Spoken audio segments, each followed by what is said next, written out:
حضرت جبریل حاضر خدمت ہیں، حضور سے گفتگو کر رہے ہیں، اتنے میں حضرت عمر رضی اللہ تعالیٰ عنہ آئے۔ جبریل علیہ السلام نے حضرت عمر کو دیکھا اور حضور سے عرض کیا، حضور یہ آپ کے بھائی عمر ہیں؟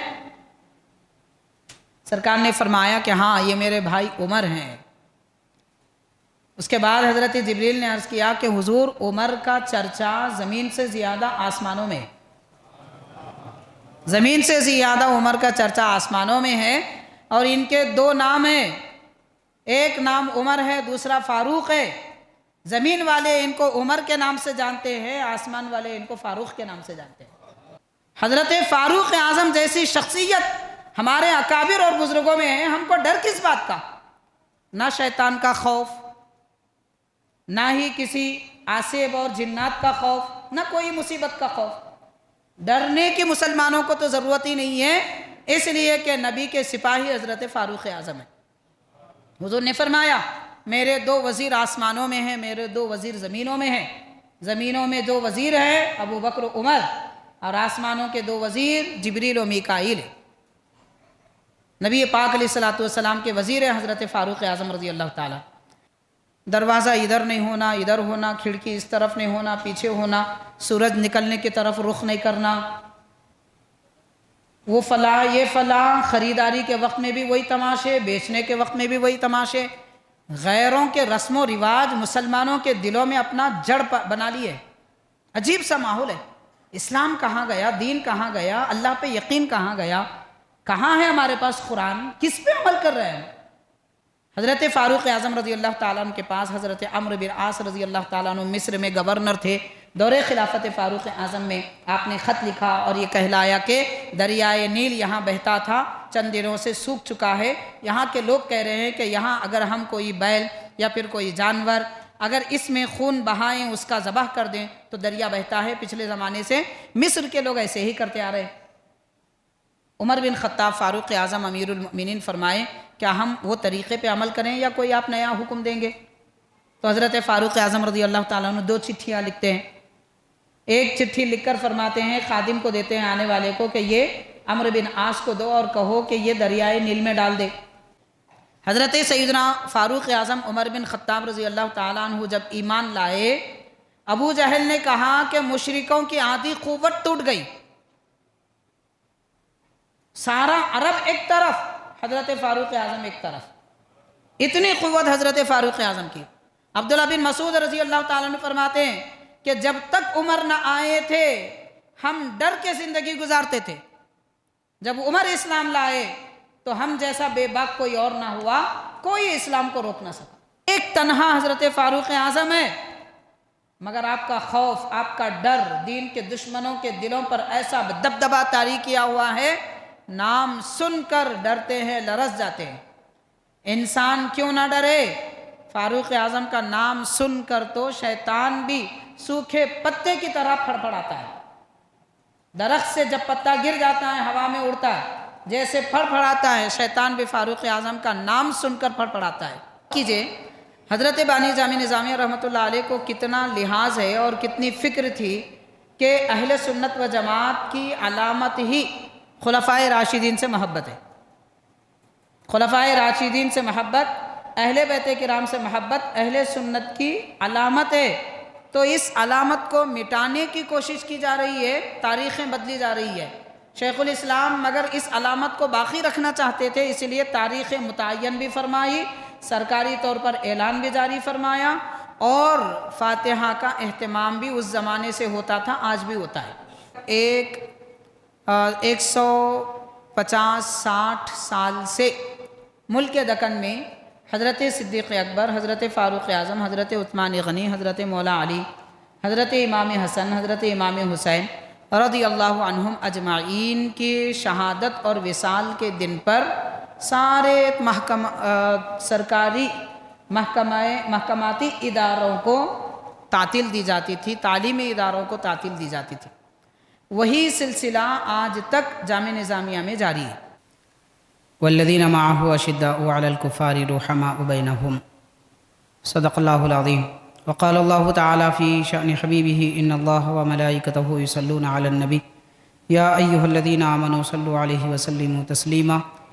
اللہم صلی علی سیدنا محمد وعلی آلہ وصحبہ افضل صلواتک وعدد معلوماتک وبارک وسلم۔ محترم حاضرین معزز سامعین، السلام علیکم ورحمۃ اللہ وبرکاتہ۔ ماہ ذی الحجہ کے بعد محرم الحرام کا آغاز ہوتا ہے۔ اسلامی سال کا یہ پہلا مہینہ ہے۔ اس مہینے میں بھی شہادتیں اور قربانیاں واقع ہوئی ہیں۔ دین اسلام کے اکابر معزز صحابہ کرام و اہل بیت کرام اور علماء دین اولیاء اللہ نے دین اسلام کے لیے اپنی ساری زندگی وقف کر دی تھی۔ ان کی صبح شام اسلام کے لیے تھی، ان کا اٹھنا بیٹھنا اسلام کے لیے تھا، سونا جاگنا دین کے لیے تھا، یہاں تک کہ انہوں نے اپنی جان بھی دین کے لیے قربان کر دی۔ ایسے حضرات جو اللہ کی راہ میں اپنی جان قربان کر دیتے ہیں ان کو شہید کہتے ہیں۔ شہداء کی بہت بڑی فضیلتیں بیان کی گئی ہیں۔ قرآن مجید میں 2 مقامات پر تو شہداء کے متعلق فرمایا گیا کہ وہ زندہ ہیں، اللہ تعالیٰ کے پاس ان کو رزق ملتا ہے۔ وہ رزق جو شہداء کو دیا جاتا ہے وہ دنیا کے رزق کے جیسا نہیں ہے۔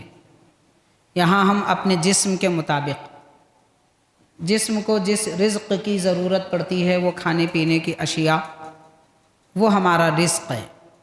مگر جو لوگ دنیا چھوڑ کر چلے جاتے ہیں، اللہ کی قربتوں میں رہتے ہیں، محبتوں میں رہتے ہیں، ان کا رزق اللہ تعالیٰ کی شان اور اس کی عطا کے مطابق ہوتا ہے۔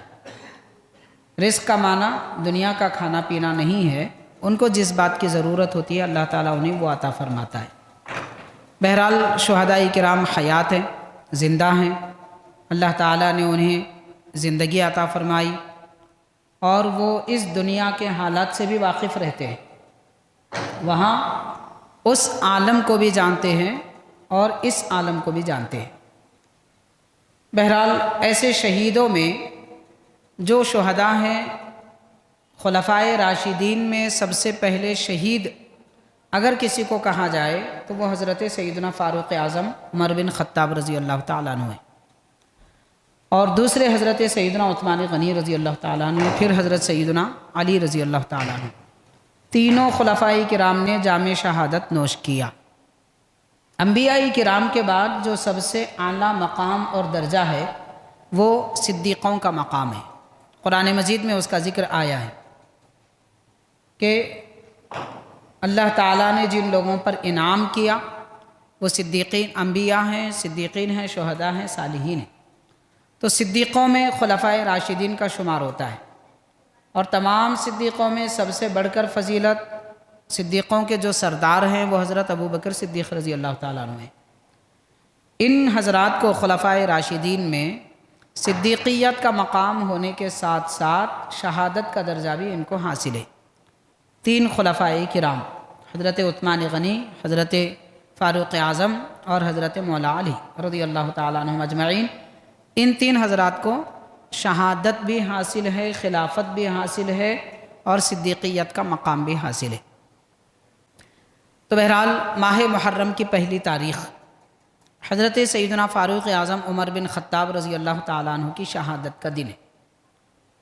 حاضرین، حضرت فاروق اعظم رضی اللہ تعالیٰ عنہ وہ مقدس خلیفہ ہیں کہ جنہوں نے ہجرت کی تاریخ کا آغاز فرمایا۔ یعنی جب آپ خلیفہ ہوئے، لوگوں سے دریافت فرمایا کہ عیسائی کون سی تاریخ لکھتے ہیں، مشرکین کون سی تاریخ لکھتے ہیں، کہاں سے ان کی تاریخ کا آغاز ہوتا ہے۔ حضرت فاروق اعظم رضی اللہ تعالیٰ عنہ نے یہ طے فرمایا جب سے کہ حضور نبی کریم صلی اللہ علیہ وسلم شہر مکہ سے مدینہ پاک تشریف لائے، تب سے ہم تاریخ کا آغاز کرتے ہیں۔ تو جب سے یہ ہجری اسلامی تاریخ ہوئی تو حضور پاک علیہ الصلوۃ والسلام جس سال مدینہ پاک تشریف لائے وہ ہجرت کا پہلا سال ہوا۔ اس طرح پیارے نبی صلی اللہ علیہ وسلم ہجرت فرمانے کے بعد 10 سال اس دنیا میں جلوہ افروز رہے۔ پھر حضرت سیدنا ابو بکر صدیق رضی اللہ تعالیٰ عنہ 2.5 سال اس دنیا میں جلوہ افروز رہے۔ پھر فاروق اعظم رضی اللہ تعالیٰ عنہ نے جیسے خلافت سنبھالی، آپ نے تب سے وہ تاریخ لکھی۔ حاضرین، آج ہم جو تاریخ گنتے ہیں، جیسے 1445ویں ہجری، اب یہ جو سال ہے یہ 1445ویں ہجری ہے، یعنی ہجرت کے 1445 سال اب پورے ہوئے۔ تقریباً ایک ہفتے کے بعد جب چاند ماہ محرم کا نظر آئے گا، تب سے 1446 ہجری کا آغاز ہوگا۔ یہ تاریخ کا آغاز حضرت سیدنا فاروق اعظم رضی اللہ تعالیٰ عنہ نے فرمایا ہے۔ تو قسمت دیکھیے، اللہ تبارک و تعالیٰ نے ایک ایسا نظم فرمایا کہ جو ہجرت کی تاریخ آپ نے مقرر فرمائی، ماہ محرم کو پہلا مہینہ رکھا، اور ہجرت کی تاریخ مقرر فرمائی، اسی ہجرت کے پہلے سال کے آغاز میں، پہلے مہینے کی پہلی تاریخ میں آپ کی شہادت واقع ہوئی۔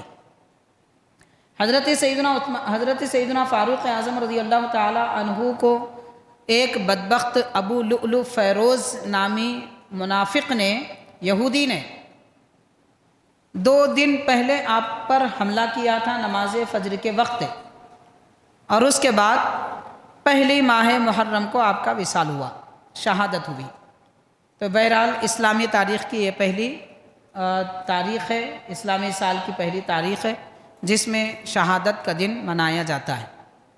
حاضرین، جامع نظامیہ ہم سب جانتے ہیں، یہاں کے بانی حضرت شیخ الاسلام عارف باللہ حضرت امام محمد انوار اللہ فاروق علیہ رحمت و رضوان، چونکہ آپ 2 بادشاہوں کے استاذ بھی گزرے ہیں، اور سلطنت آصفیہ کے دور میں امیر مہام امور مذہبی کے اعلیٰ عہدے پر بھی آپ فائز تھے، یعنی مذہب سے متعلق جتنے کام ہوتے ہیں ان کو سر انجام حضرت شیخ الاسلام دیا کرتے تھے، اور اس کے لیے قانون ضابطے بناتے، فنڈز کی ضرورت ہوتی تو آپ اس کے لیے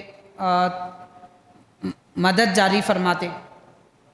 تو حضرت شیخ الاسلام بانی جامع نظامیہ رحمۃ اللہ علیہ نے آصف جاہی سلطنت میں جب آپ یہ عہدہ سنبھالے، تب سے خلفائے راشدین کے شہادت اور ان کے وصال کے دن چھٹی کا اعلان فرمایا۔ سرکاری اداروں کو اس زمانے میں چھٹی اسی وقت سے دی جا رہی ہے، یعنی سمجھ لیجئے کہ تقریباً 150-60 سال سے ملک دکن میں حضرت صدیق اکبر، حضرت فاروق اعظم، حضرت عثمان غنی، حضرت مولا علی، حضرت امام حسن، حضرت امام حسین رضی اللہ عنہم اجمعین کی شہادت اور وصال کے دن پر سارے سرکاری محکماتی اداروں کو تعطیل دی جاتی تھی، تعلیمی اداروں کو تعطیل دی جاتی تھی۔ وہی سلسلہ آج تک جامع نظامیہ میں جاری ہے۔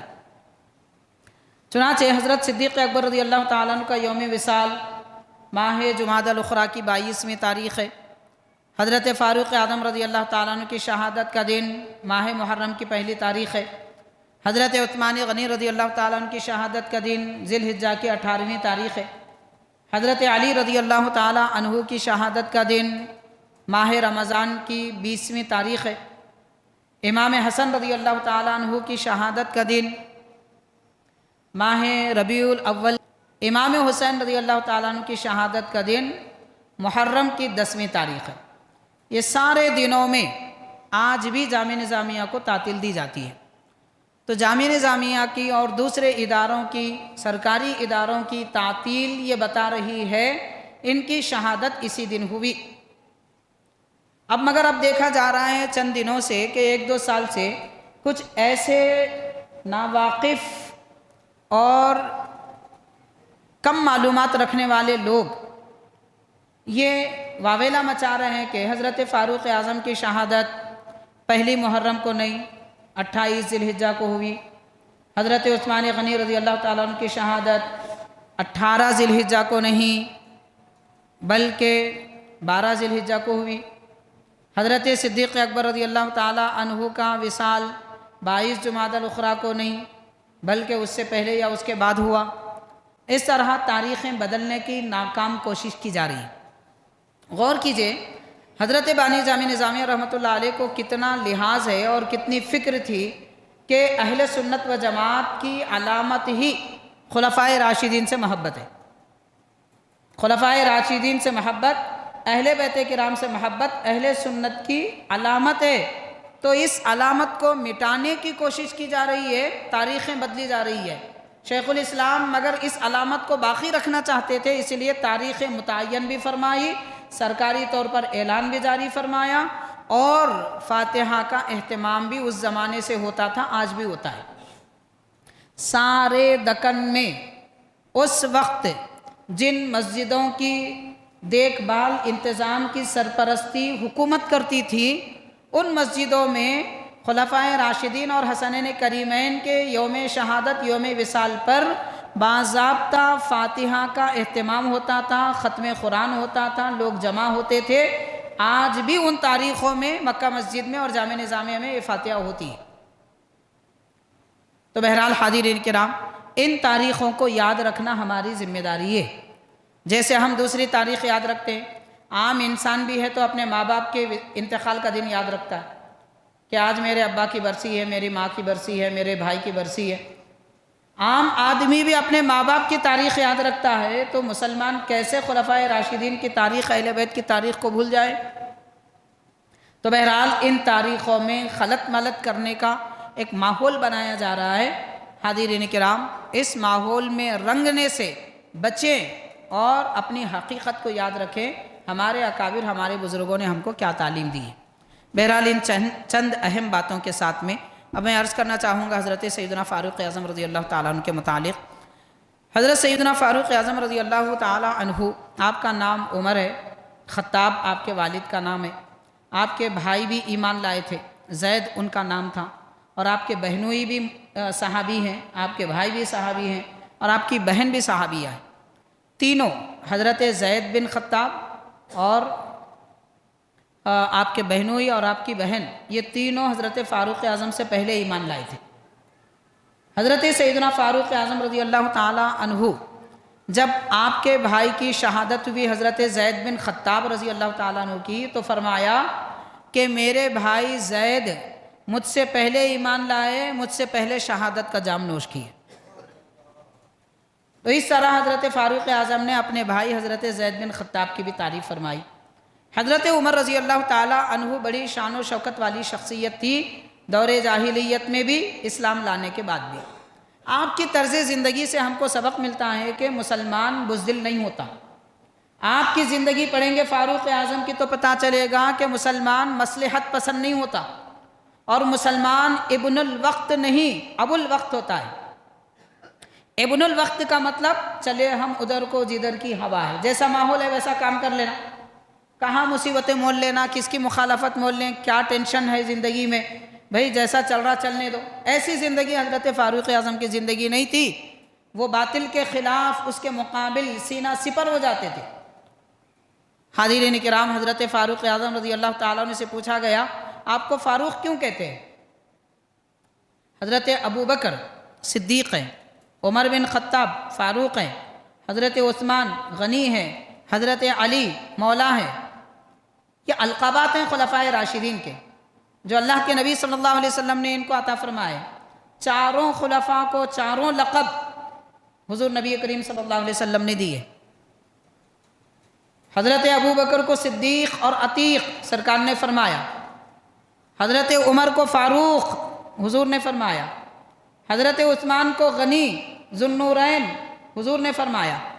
یہ القابات ہیں. اور حضرت علی کو مولا حضور نبی کریم صلی اللہ علیہ وسلم نے فرمایا. تو بہرحال حاضرین، آپ سے پوچھا گیا فاروق کیوں کہا جاتا ہے؟ ارشاد فرماتے ہیں کہ جب میں اسلام لایا تو میں 40واں شخص تھا، اور مجھ سے 3 دن پہلے حضرت امیر حمزہ رضی اللہ تعالیٰ نے ایمان لائے تھے. حضور پاک صلی اللہ علیہ وسلم کے دربار میں گیا، دروازہ کھولا گیا، نبی کریم صلی اللہ علیہ وسلم دار ارقم میں موجود تھے. ارقم ایک صحابی ہیں جن کی عمر 12 سال تھی، ان کے والد کا وہ گھر تھا. تو حضرت ارقم رضی اللہ تعالیٰ عنہ کے گھر میں یہ حضرات جمع ہوتے تھے. فاروق اعظم وہاں گئے، دروازہ کھولنے کے بعد صحابہ دنگ رہ گئے کہ عمر یہاں کیسے آ گئے، ان کو کیسے پتہ چلا کہ ہم یہاں پر جمع ہوتے. یہ منظر دیکھ کر حضور پاک صلی اللہ علیہ وسلم سامنے تشریف لائے، دروازے پہ حضرت عمر کو دیکھا تو فرمایا عمر کب تک گمراہیوں میں پھنسے رہو گے؟ بس اتنا جملہ تھا، یہ کہنا تھا۔ حضرت فاروق اعظم فرماتے ہیں میرے ہاتھ پاؤں میں لرزہ طاری ہو گیا، میں گھٹنوں کے بل حضور کے سامنے بیٹھ گیا اور ہاتھ تھام کر عرض کرنے لگا حضور مجھے کلمہ پڑھائیے، میں مسلمان ہونا چاہتا ہوں۔ اس طرح آپ مسلمان ہوئے۔ اس کے بعد فرمایا کہ حضور آپ اللہ کے نبی ہیں، سچے ہیں، اسلام دین ہے، سچا ہے، اللہ تعالیٰ ایک ہے، سچا ہے، مذہب ہمارا اسلام سچا ہے، پھر یہ سب سچ ہے تو ہم چھپ کے کیوں عبادت کر رہے ہیں، چھپ کے کیوں ذکر کر رہے ہیں؟ حضور نے فرمایا عمر کیا چاہتے ہو؟ سرکار جانتے تھے حضرت عمر کیا چاہتے ہیں، ارشاد فرمایا عمر کیا چاہتے ہو؟ عرض کرتے ہیں حضور ہم صحن کعبہ میں نماز پڑھیں گے، صحن کعبہ میں ذکر کریں گے، میں مکہ کی گلی کوچیوں میں میرے مسلمان ہونے کا اعلان کرتے چلوں گا۔ اسلام کو شان و شوکت ملنی چاہیے۔ اسلام وہ مذہب نہیں کہ اسے دبایا جائے، اسلام وہ مذہب نہیں ہے کہ اسے چھپایا جائے۔ حضور پاک علیہ السلام نے صحابہ سے مشورہ کیا، 40 حضرات اب جمع تھے۔ اب آپ یاد رکھیے فاروق اعظم وہ شخصیت ہے کہ یہ مسلمان ہوئے تو اللہ نے فرمایا اے نبی آپ کے لیے یہ صحابہ کی جماعت کافی۔ یا ایھا النبی حسبک اللہ ومن اتبعک من المؤمنین، کہ اے نبی صلی اللہ علیہ وسلم اللہ تعالیٰ اور آپ کی پیروی کرنے والے مومن آپ کے لیے کافی ہیں۔ یہ آیت جب نازل ہوئی حضرت فاروق اعظم ایمان لائے تھے تو پتہ چلا، یہاں مفسرین نے لکھا ہے حضرت فاروق اعظم کے بعد میں کوئی ایمان نہ لاتے تو بھی اسلام ساری دنیا میں پھیل جاتا، تو بھی اسلام کو مٹایا نہیں جا سکتا تھا۔ یہ حضرت فاروق اعظم رضی اللہ تعالیٰ عنہ کی قوت ہے۔ ایمان والوں کو ایسا بننا چاہیے، خود نماز پڑھ لیتے خاموش بیٹھ جاتے، خود نیک کام کر لیتے اس کے بعد خاموش بیٹھے۔ یہ دور تو ایسا دور ہے باپ نماز پڑھتا بیٹے کو نہیں بولتا، بھائی نماز پڑھتا اپنے بھائی بہن کو نہیں بولتے، گھر میں شوہر نماز پڑھتا بیوی بچوں کو نہیں بولتا۔ بولنے کا سمجھانے کا مزاج ختم ہو چکا ہے۔ البتہ برائیوں پہ دعوت دیتے، پتنگ اڑانا ہے ساتھ لے کے جاتے، پٹاخے پھوڑنا ہے ساتھ لے کے جاتے، اور کہیں حرام کاریوں میں جانا ہے ساتھ لے کے جاتے۔ عبادتوں کے لیے، نمازوں کے لیے، ذکر کے لیے کوئی کسی سے دلچسپی نہیں رکھتا، ایسا ماحول ہے۔ حضرت فاروق اعظم وہ شخصیت نہیں تھی۔ آپ اپنے طرز عمل سے سبق دے رہے ہیں کہ لوگوں جب حق آپ کے دل میں اتر چکا ہے تو حق دوسروں کے دلوں میں بھی اتار دو۔ سیدنا فاروق اعظم رضی اللہ تعالی عنہ نے اعلان کیا مکے کی گلیوں میں، اے مشرکو اگر تم اپنے والدین کو بے سہارا چھوڑنا چاہتے ہو، بیوی کو بیوہ بنانا چاہتے ہو، بچوں کو یتیم رکھنا چاہتے ہو تو آؤ میرا راستہ روکو۔ عمر بن خطاب مسجد حرام میں عبادت کے لیے جا رہا ہے اور وہ ایمان لا چکا ہے۔ سارے قبیلے کے لوگ جمع ہوئے مگر کسی کی مجال نہیں کہ حضرت عمر رضی اللہ تعالیٰ عنہ کو کعبے کے طواف سے روکے۔ یہ سارا واقعہ حضرت علی رضی اللہ تعالیٰ عنہ بھی بیان فرما رہے ہیں، اور آپ یہ بھی ارشاد فرماتے ہیں حضرت علی رضی اللہ تعالیٰ عنہ کہ ہجرت کرنے والے چھپ چھپ کے ہجرت کیے، وہ صحابہ تھے، ان کو جیسا سمجھ میں آیا کرے، جیسی مصلحت تھی ویسی کرے، مگر حضرت علی رضی اللہ عنہ فرماتے ہیں فاروق اعظم عمر وہ شخصیت ہیں کہ انہوں نے پہلے کعبے کا طواف کیا، وہاں بیٹھے ہوئے سارے لوگوں میں اعلان کیا کہ میں مکہ چھوڑ کر مدینہ جا رہا ہوں، اگر تم میں سے کسی کی روکنے کی ہمت ہے تو آؤ عمر کو روک لو۔ ایک تنہا حضرت فاروق اعظم ہے، مگر آپ کا خوف، آپ کا ڈر دین کے دشمنوں کے دلوں پر ایسا دبدبہ طاری کیا ہوا ہے، نام سن کر ڈرتے ہیں، لرز جاتے ہیں۔ انسان کیوں نہ ڈرے؟ فاروق اعظم کا نام سن کر تو شیطان بھی سوکھے پتے کی طرح پھڑپڑاتا ہے۔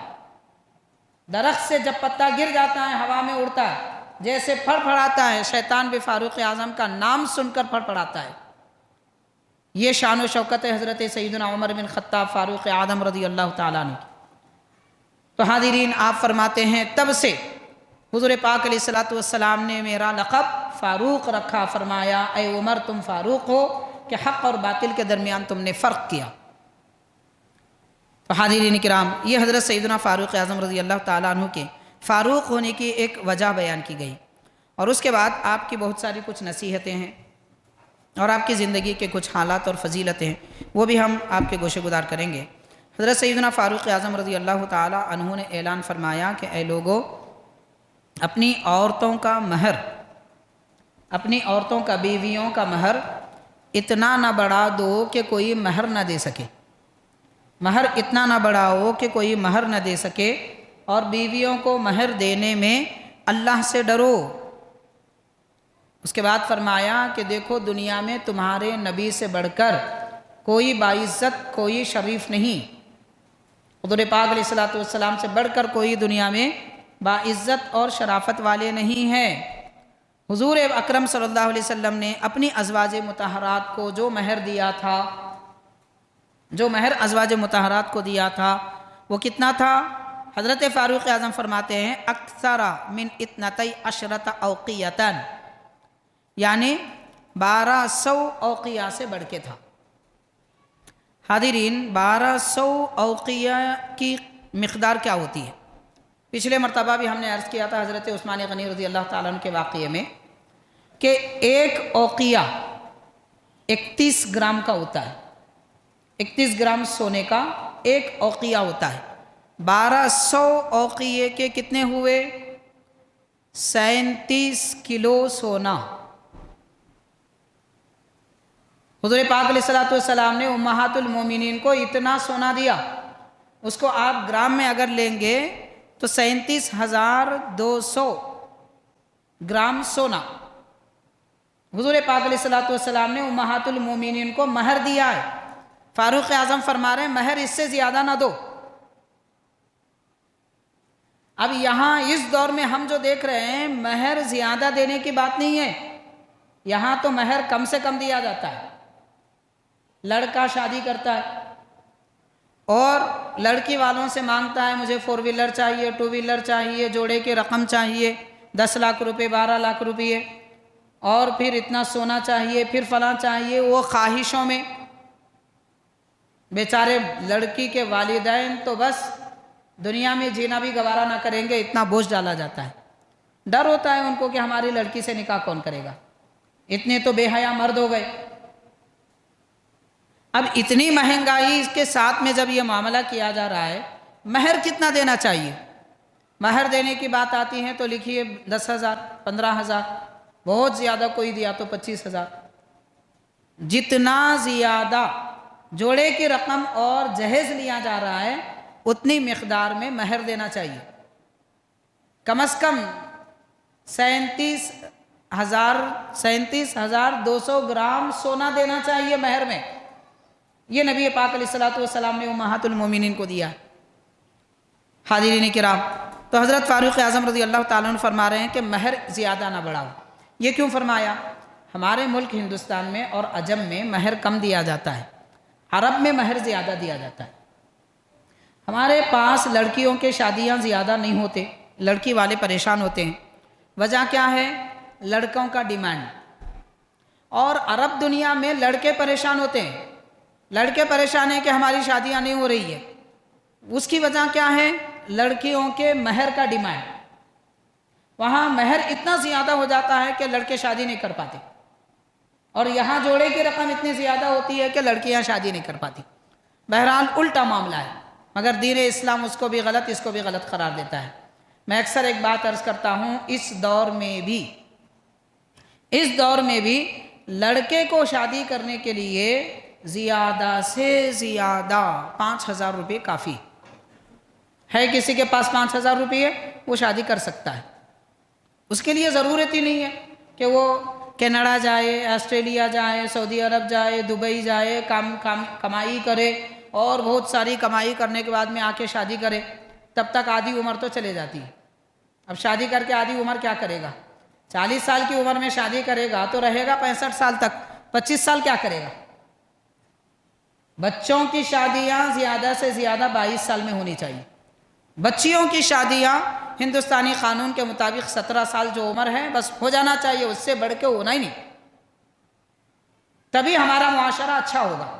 بہرحال حضرت فاروق اعظم رضی اللہ تعالیٰ عنہ شادیاں درست کرنے کے لیے ایک نسخہ اپنے چاہنے والوں کو عطا فرمایا ہے۔ حاضرین، حضرت فاروق اعظم رضی اللہ تعالیٰ عنہ کی ایک اور نصیحت ہے۔ آج ہم کو نصیحتوں کی ضرورت ہے۔ نصیحتیں کی جاتی ہیں تو لوگوں کو پسند نہیں آتا۔ مول صاحب نصیحت کرتے، ابا نصیحت کرتے، محلے کے بڑے نصیحت کرتے، چپ بولتے رہتے، بھئی ان کو کیا کام ہے۔ نصیحت کرنے کا دور ختم ہوا، اسی لیے ہماری نسلیں اور ہمارا یہ نیا جنریشن خراب ہو رہا ہے۔ خراب، اتنا خراب ہو چکا ہے، وضو کرنا نہیں آتا، اتنا خراب ہو چکا ہے، اللہ تعالیٰ کے بارے میں نہیں معلوم بچوں کو۔ بچے تو کیا بھائی، اب بڑے بڑے لوگ بھی ہو گئے۔ 500 1000 کے مجمع میں پوچھ لیجئے کسی سے، بھائی آپ اللہ تعالیٰ کے بارے میں اسلام کا عقیدہ کیا ہے؟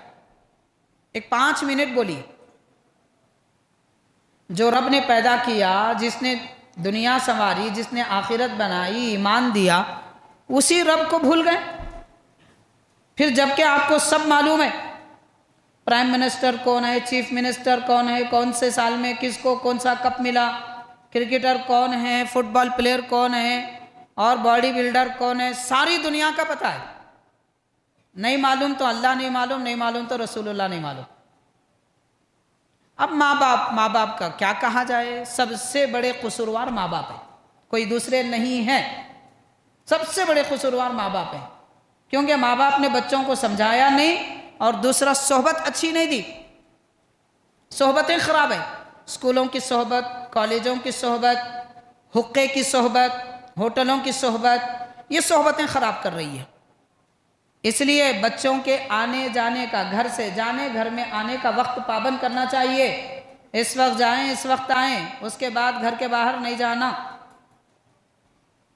تبھی ہماری نسل اچھی ہو سکتی ہے، ورنہ لٹیرے، غنڈے، قاتل یہی بنیں گے۔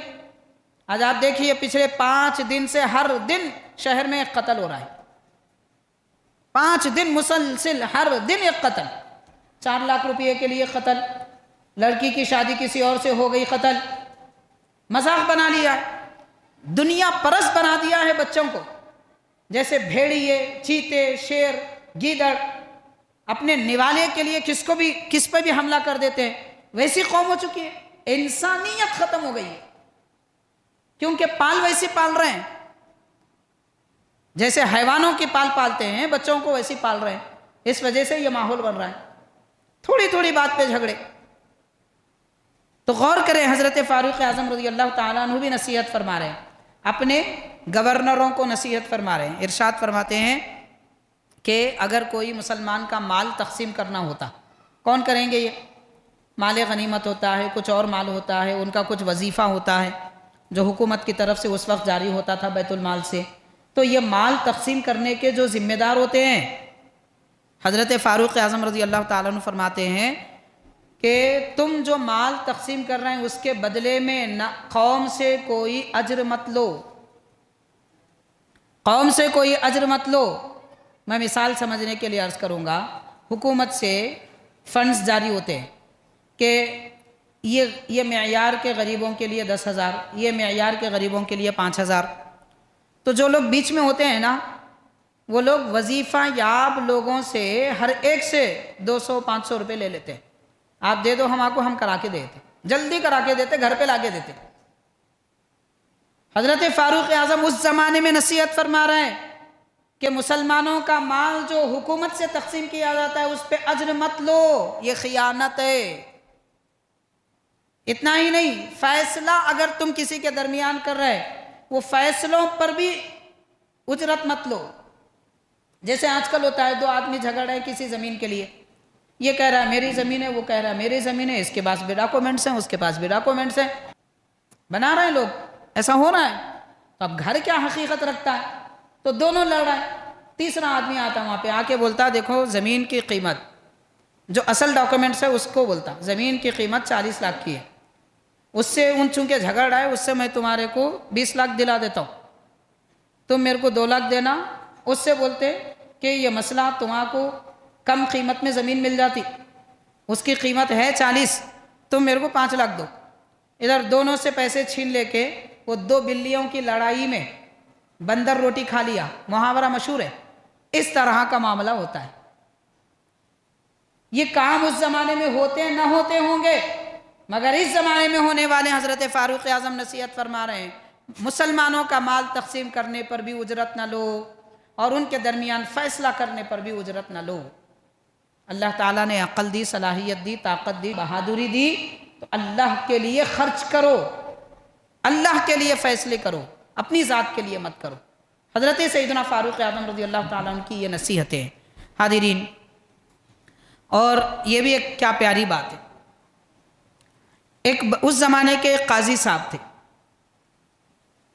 تو غلام کسی کا غلام ہوتا، غلام چاہتے کہ وہ آقا سے دور ہو جائے یا کوئی دوسرا آدمی اس کو خرید لیتا، تو اس کے درمیان بھی فیصلوں کی ضرورت پڑتی۔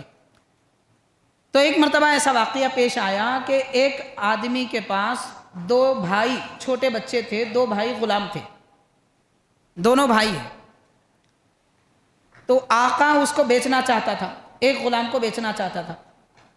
غلام کیا کرا، حضرت فاروق اعظم کے پاس آیا اور کہنے لگا کہ حضرت یہ مجھے بیچنا چاہتا ہے، میں اپنے بھائی کو چھوڑنا نہیں چاہتا، اگر دوسرے کو بیچ دے گا تو ہم دونوں بھائی، دونوں غلام ایک کے ساتھ رہیں گے، ہم جدا ہو جائیں گے، میں نہیں چاہتا۔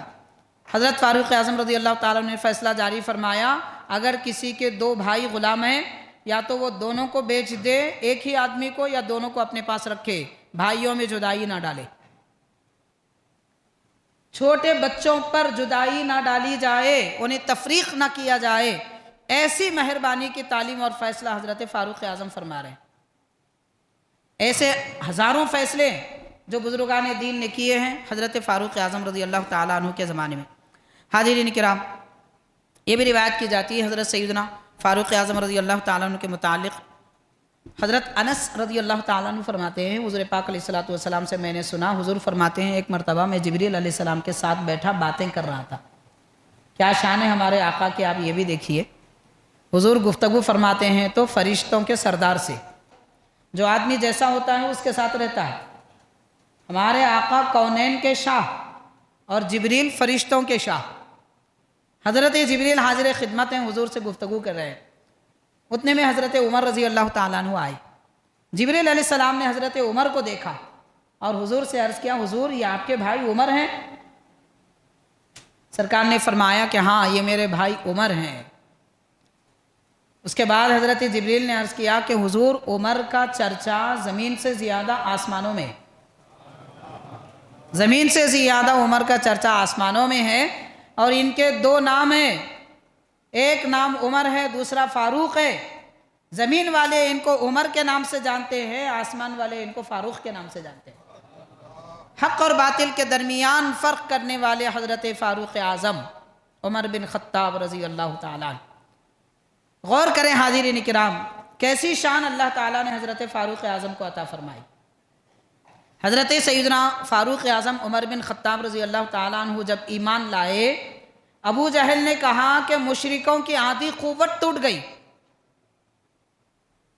سارا عرب ایک طرف، حضرت فاروق اعظم ایک طرف، اتنی قوت حضرت فاروق اعظم کی۔